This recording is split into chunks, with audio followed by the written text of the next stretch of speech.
Deixa eu dizer uma coisa para você: a Bíblia não é somente informação, a Bíblia é direção. Você consegue entender isso? A Bíblia é direção. É como se você estivesse indo para uma cidade do interior, pegando a BR, e você não sabe como chegar lá, e há várias placas no caminho. É assim que a Bíblia é. A Bíblia é direção, ela aponta o caminho.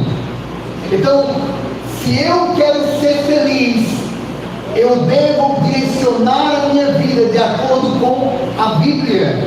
E você encontrou aqui em Apocalipse capítulo 1, verso 3, isso claramente: felizes são aqueles que leem, felizes são aqueles que ouvem, e felizes são aqueles que guardam. Em outras palavras, aqueles que obedecem. Agora, deixa eu fazer uma pergunta para você: toda a Bíblia, ela é fiel? Todos os 66 livros da Bíblia foram inspirados por Deus, sim ou não? Sim. Veja o que diz 2 Timóteo capítulo 3. Capítulo 3, versos 16 e 17.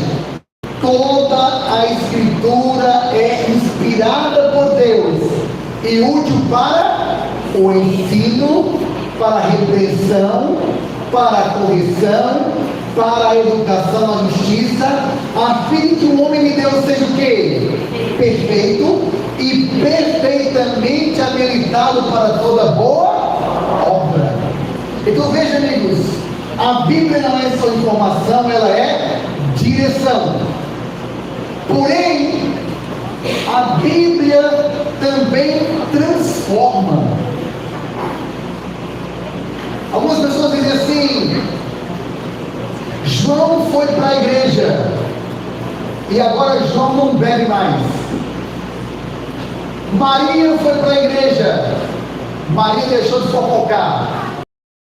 Antônio foi para a igreja, deixou de fumar. O Maurício foi para a igreja, deixou de se prostituir. A Aline foi para a igreja e agora a Aline está vivendo uma vida boa. A Aline está prosperando. As coisas estão dando certo agora para a vida da Aline. Por que esses testemunhos se repetem tanto? Porque a palavra de Deus, ela é útil para o ensino, repreensão, correção, educação na justiça, para que o homem seja o quê? E a Bíblia não somente informa, como a Bíblia também o quê? Forma, molda. A Bíblia também reforma o coração das pessoas. É uma bênção. E se eu perguntar aqui quem alguns eram antes de conhecer a Bíblia, vocês vão ouvir testemunhos poderosos de transformação. Deixa eu contar para vocês uma história. E essa história, ela fala muito profundamente ao meu coração. Eu era pastor em Pernambuco alguns anos atrás, e uma noite, enquanto eu estava pregando, veio um rapaz. Tinha dele uns 30 e poucos anos. Cara, meio assim estranha, né? Quando ele chegou na igreja, o pessoal ficou meio assustado. As irmãs começaram a puxar a bolsa para mais perto delas. Eu percebi que houve um incômodo quando ele entrou. Era um auditório grande. E ele assistiu toda aquela noite. Quando terminou o programa daquela noite, o irmão falou para mim assim: pastor, guarda teu equipamento, porque hoje à noite veio aqui na igreja o pior bandido aqui dessa região. Inclusive, pastor, ele já matou o filho de uma irmã aqui da igreja. Pastor, ele é perigoso. Ele rouba, ele usa drogas, ele vende drogas, e ele é conhecido por ser mau, cruel. E ele veio aquela noite. Na noite seguinte, ele veio novamente. E ele veio uma terceira noite. E ele veio uma quarta noite. Ele estava persistindo em vir e ouvir a palavra. E eu tentei visitá-lo na casa dele. Porém, eu não consegui encontrar onde ele morava, porque o tempo todo ele se mudava de um lugar para outro, e as pessoas não conseguiam saber bem temporada. Ele veio uma quinta noite, ele veio uma sexta noite, e na última noite daquela semana, eu estava aguardando por ele, eu me preparei para apresentar uma mensagem que aquecesse o coração dele. O meu desejo era apelar para que ele tomasse uma decisão ao lado de Jesus, abandonasse os seus pecados e erros, e entregasse o coração a Jesus. Ele não apareceu. E eu confesso a vocês que eu fiquei meio frustrado, porque eu estava orando por ele, e agora ele não apareceu.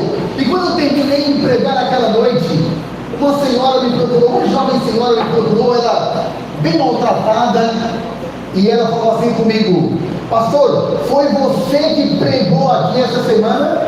Eu falei: sim, fui eu. Ela levantou o moletom, as pernas estavam marcadas, parecia que ela tinha apanhado com ripa, pedaço de madeira. Levantou a blusa, marca também nas costas, toda tatuada, vários machucados, olho roxo. E ela falou: pastor, quem fez tudo isso aqui? Meu marido, pastor, é um homem cruel, ele me ameaça de morte, e ele diz que se eu não obedecer, ou se eu for embora, ele vai me encontrar onde eu estiver, ele vai me matar. E eu sei que ele é capaz de fazer isso, pastor. Mas o pastor, eu vim aqui por outro motivo. Eu quero saber que Deus é esse, capaz de salvar e de mudar a vida de um homem como meu marido.